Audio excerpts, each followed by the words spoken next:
Welcome to the Parenting with Impact podcast with your hosts Elaine, Taylor-Klaus, and Diane, Dempster, co-creators of ImpactParents.com, an online community, award-winning blog, and service organization helping parents all over the world to raise complex kids become capable, independent adults.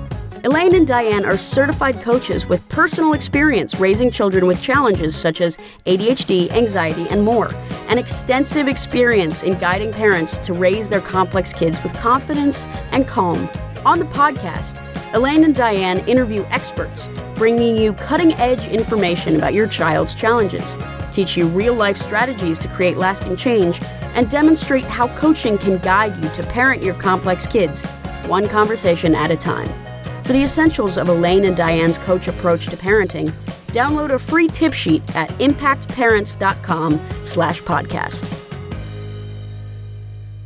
Hi, everybody. Welcome back to another stimulating conversation in the Parenting with Impact podcast. We're thrilled to have you here, and we are so excited to welcome our dear friend, Barb Wade. We have known Barb for a number of years. Let's just say 10 years. 10 years. I think we met you at least 10 years. In that sort of, Diane and I were what I would call professional coaches, traditional coaches before we got into the space of complex kids, parenting complex kids. And so Barb is a colleague of ours in that real world coaching space, right? So we are so excited to have you here.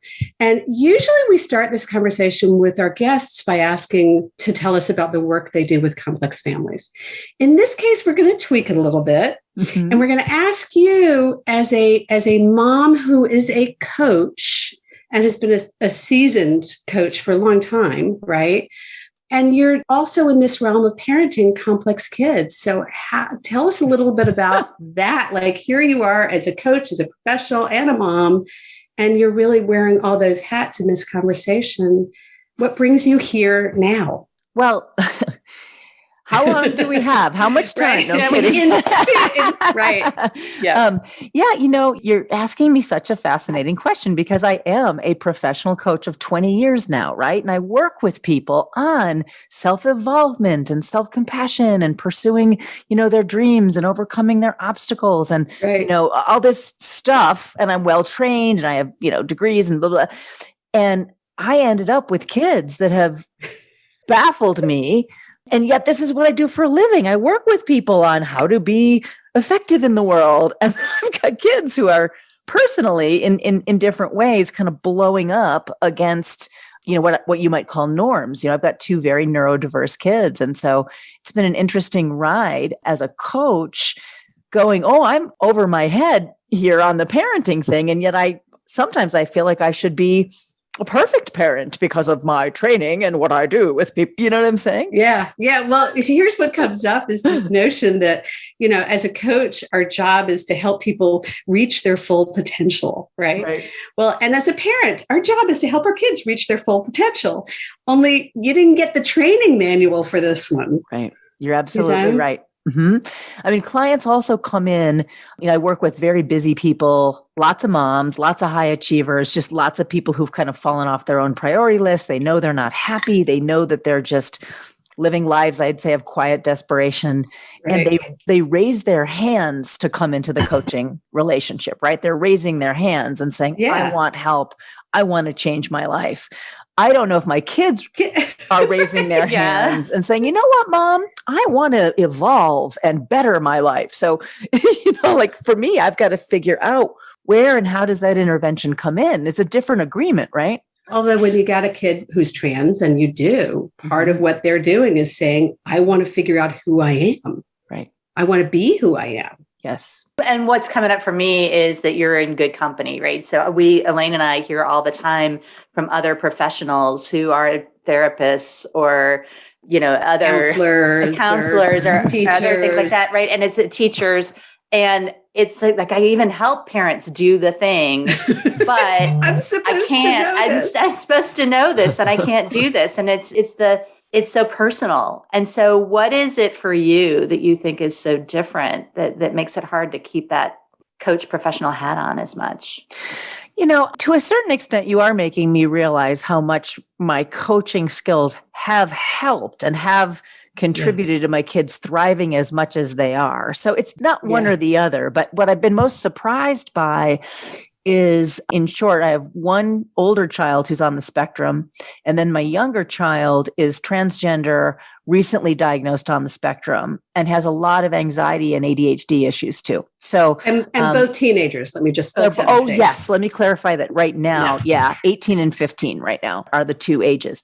And one of the things that's probably been the most challenging for me is my emotional reaction and all the internal in terms of what I'm making it mean about me as a mom that I wouldn't do in coaching a client. Like with coaching a client, I see them as so powerful and capable, and I'm not taking anything personally.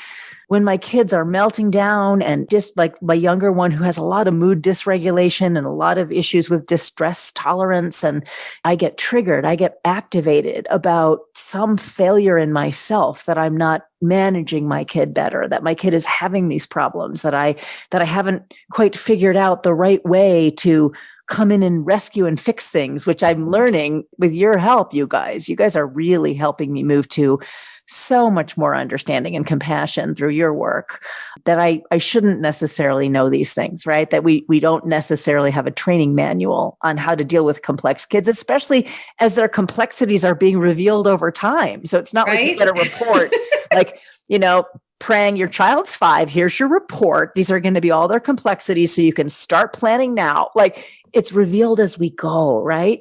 To answer your question, Diane, one of my biggest challenges is the personal reactions, the worry, the, oh my gosh, where's my child's life get ahead if they continue down this path? The thing that clouds my ability to be more neutral has been my emotional journey when my kids are in crisis. And I'm working real hard on that. And I've taken this, and I would say now it's more like this. I'm doing better. But and that's so important and so true for all parents, is that concept of taking it personally. And it's hard not to let all of our stuff show up. I must be a bad mom, or did I cause this? I mean, there's a lot of situations where that comes up. And I guess the question is, in that lens, what is it that parents need to know about kind of how to look at it and your role in it that can really help make it easier? Because it seems like you're starting to get in that groove. Well, a few things come to mind. I mean, one of the most important things for me was, I'll say a couple things that come to mind. One is I needed a lot more information. Complex kids are complex kids, and there are experts out there. And the first thing I need to do is concede, without making it shaming, that I need more information about ASD or anxiety or ADHD or the different neurodiversities and how these kids think and how their brains work and how they process information, so I could dovetail with the way that they see the world. And So can I just want to interject because I want to break up what you just said. Okay. It's information and then understanding.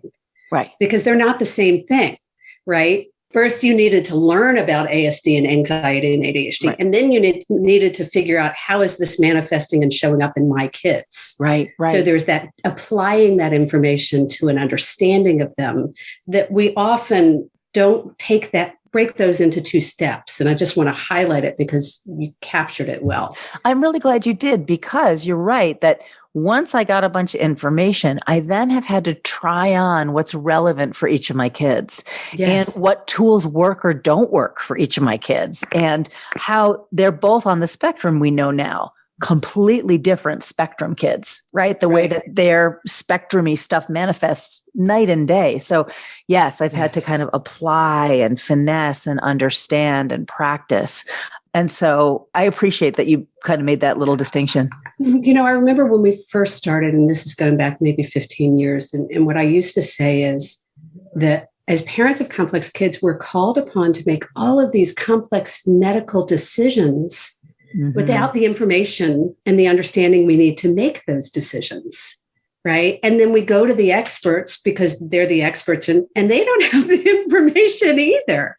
And so then we're sort of in this swirl of, okay, I just need to know and love my kid and do the best I can.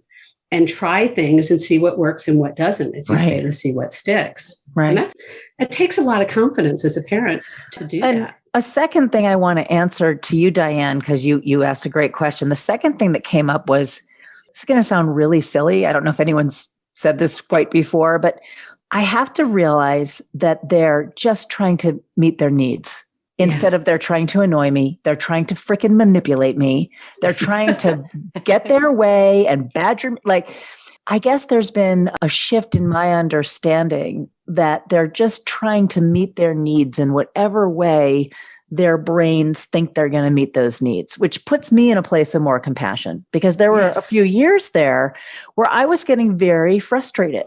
I was getting very frustrated. Like, why are you behaving this way? We've gone over this a million times. Like I was almost, and again, it was probably because I was new at how much was coming at me, because it really, in puberty is when things really blew up for many of us. I think that's the case. So at first, like your first 6 months with a kid in puberty, and that's just any kid. Yeah, I was going to say that's just any kid. Right. Yeah.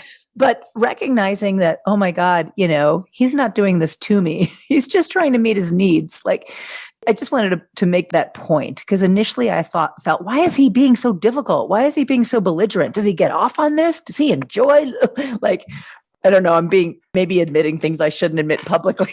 No, this happens to everybody. Yeah. Well, and we've had a lot of conversations about diagnoses and about, like, what we're seeing is that when you get a diagnosis of ASD or anxiety, it seems to come with a lot more compassion than a diagnosis of ADHD. Mm-hmm. And so the ADHD kind of looks to, well, that's a behavior issue, you should just. And as soon as you get into ASD and anxiety, it's like, oh, they're trying to cope.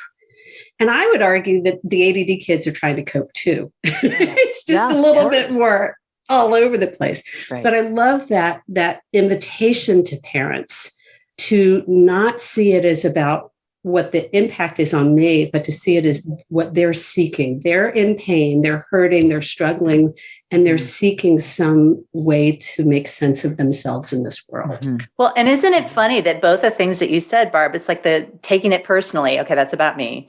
Yeah. The other one is like, oh yeah, wait, that's about me. As humans, that's what we do, right? It's a sort of everything is about me. And so we try to make what's going on in our world relative to our own personal experience. So of course, our kids' behavior is about us, or the way they're acting, especially because some of these kids do kind of attack and jump on us, is about us, right? And so how do you flip that and begin to use that, what you were just saying, Barb, which is like, this is about them trying to meet their needs and not about me?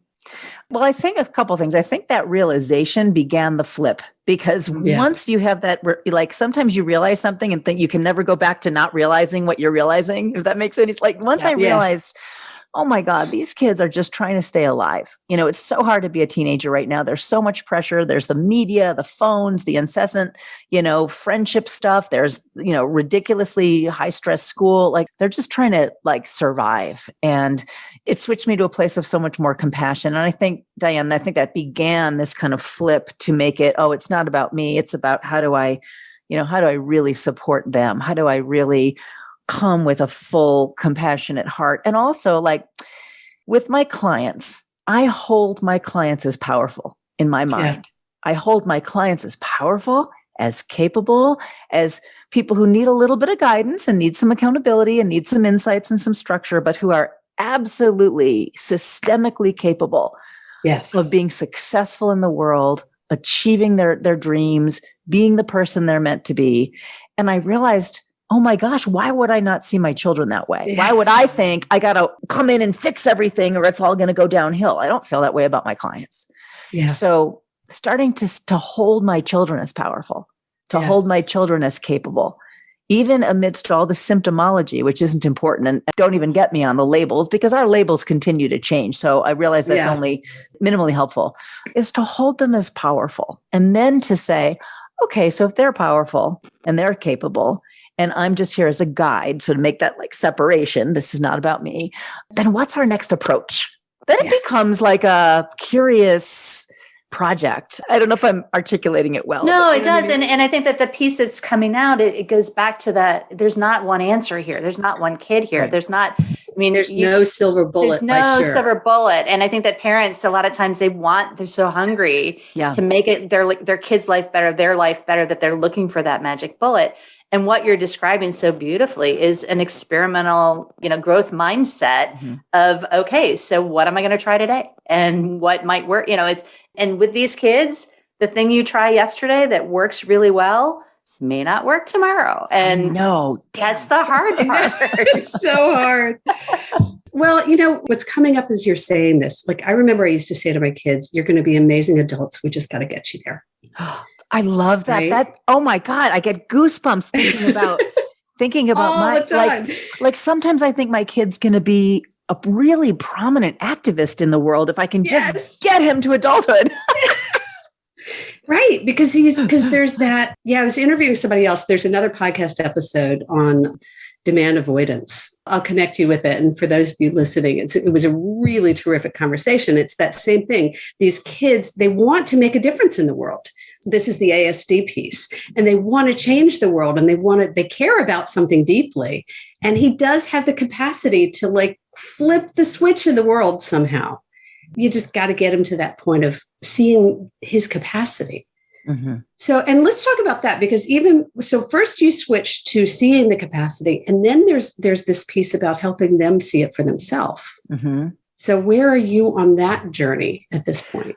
Well, I am in the middle of some really interesting skills I'm practicing around empowering them to actually struggle and then come out the other side of struggle.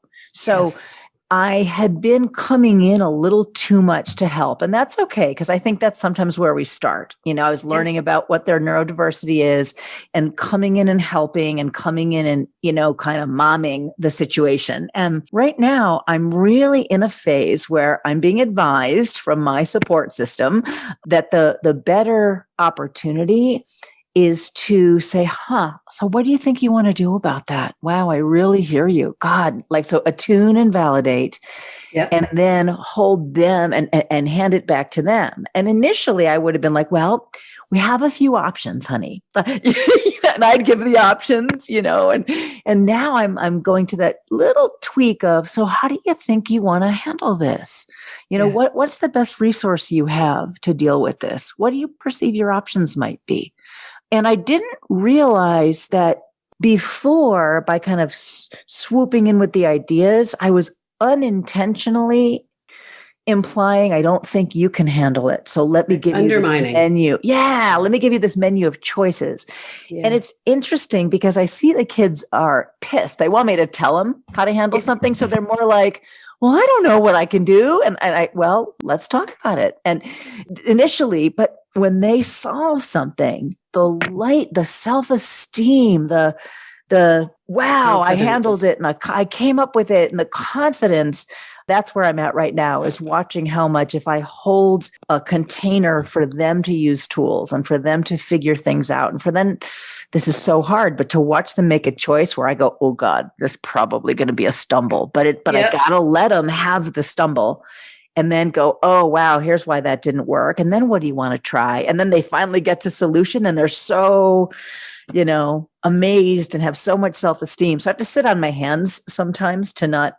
Well, and you're sitting on your hands, but you're sitting close by. And I think I'm going to put in a public service announcement here, because there's a lot of parents listening who don't have the foundation of relationship and trust that you've worked so hard, Barb, over the years to build with your kids. And so a lot of parents are like, even having a hard time imagining having the conversations that you're describing with their kids. Mm-hmm. And so, maybe take a step back and reflect on some of the things that you've done to strengthen the relationship between yourself and the kids, so that you can have that sitting close but empowering conversation now.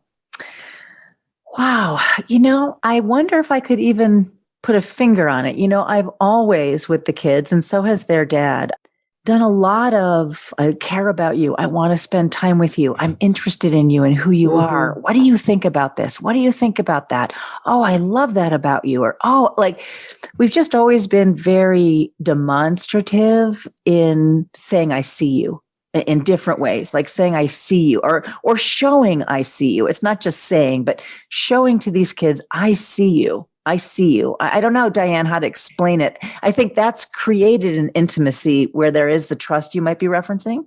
Well, so here's what's coming up when I'm hearing you say, and, for those of you listening who are in our community and, know our methodology, what you've just described is moving from director mode to collaborator mode, right? From phase 1 to phase 2 parenting, right? You've read about that. Yes, I have.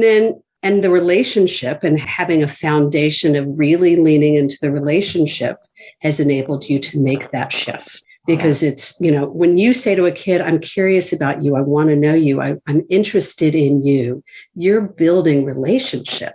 And that's at the core of all of the other dynamics that you're playing with. So that's when you say, I don't know how to put a finger on it, I hear you putting a finger right on it, which is you've paid attention to your relationship really, really deeply and over time.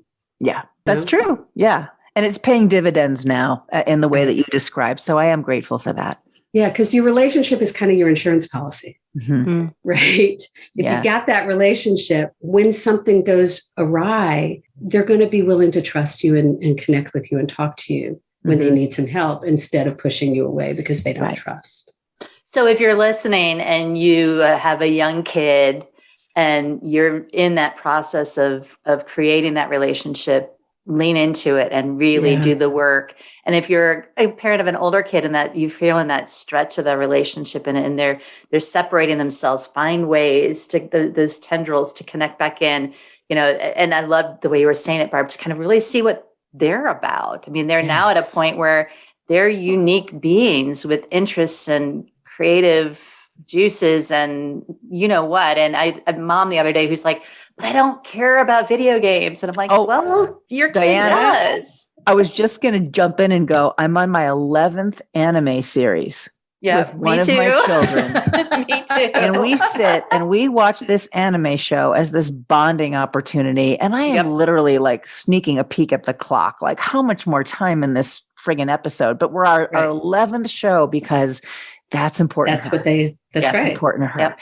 And then this is my older one. And then I can ask questions like, what do you think Rin's going to do? And what was his motivation there? I didn't understand that part. And like, I use it as, or how did she know she could trust him? Like, and I try to pull things out of this anime, as discussion, like to create intimacy. Find it where you can.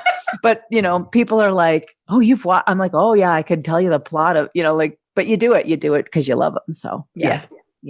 So it's hard to believe, but we are almost out of time. So tell people a little bit about how they can I told you it was going to go fast. How can they get in touch with you and find out more about your fabulous resources? Yeah. Well, as a coach, my website is barbwade.com. It's just my name, BARBWADE.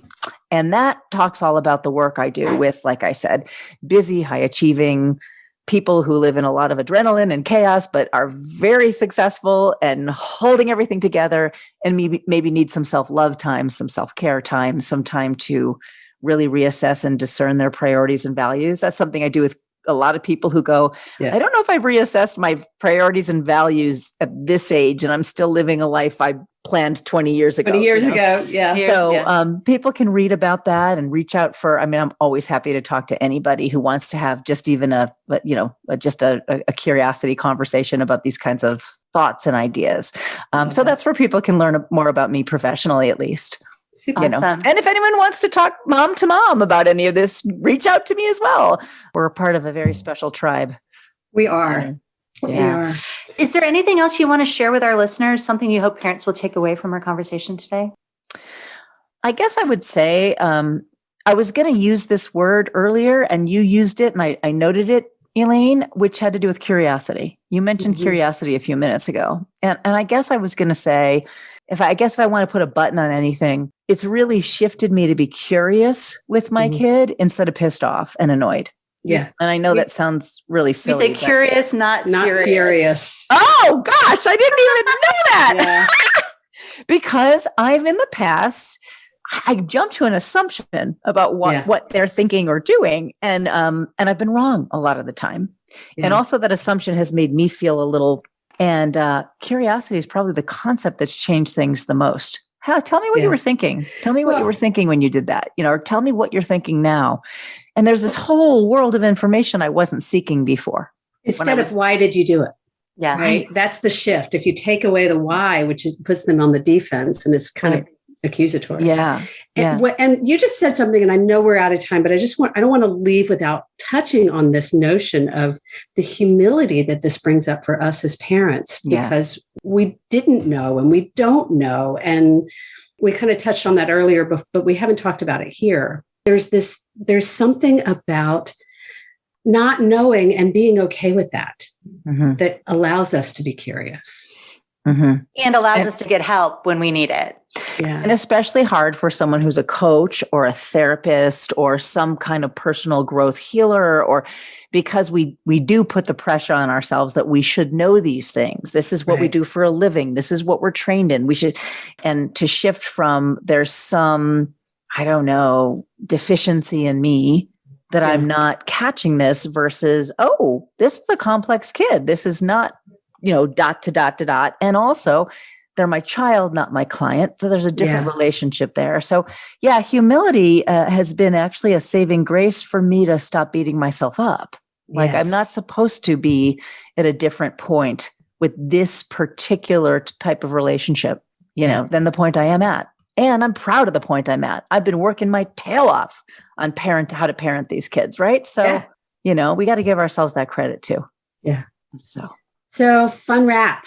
Do you have a quote or motto, or I think you said a concept that you want to share as we wrap up? Gosh, it would have been just what I said about curiosity, actually. That's kind of the button I was thinking of putting on everything because it's made such an amazing difference.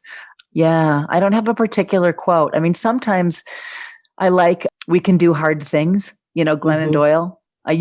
People have probably used that one, but I like that one a lot. We can do hard things. Like, that's nice because instead of trying to convince me something isn't hard, it's more like it is, and we can do hard things. And I think that's what you said you were doing with your kids. Go ahead. Yeah. No, I was going to say, and you used the word we, and sometimes, while we want our kids to become independent individuals, sometimes it's powerful to be able to say that I got your back. I'm here with you and we can do this together. Mm-hmm. Yeah. And even we can do hard things as even the we being our moms, the we being the community of parents that we're not alone, Yeah. And that's because of the kind of work you guys do in the world, honestly, that we're not alone figuring it out. So thank God. Right. Let me tell you, I was alone for 10 years and that was not easy. So, all right, my friend, thank you. Thank you for bringing your heart, your transparency, your love, and for modeling for us and for all of our community that what the grace is that comes with that humility. It's beautiful to see. Thank you. My pleasure. Thank you guys. Love you guys. So Di, anything we're wrapping up with? No, thank you for all of you who are listening. Thanks for what you're doing for your kids and for yourself. At the end of the day, it makes all the difference. Take care, everyone. You've been listening to the Parenting with Impact podcast with Elaine and Diane. For more information on the Impact Parents community or to join Sanity School for Parents, please visit impactparents.com. If you like what you've heard, please share this podcast with friends who need similar guidance and subscribe wherever you listen to podcasts.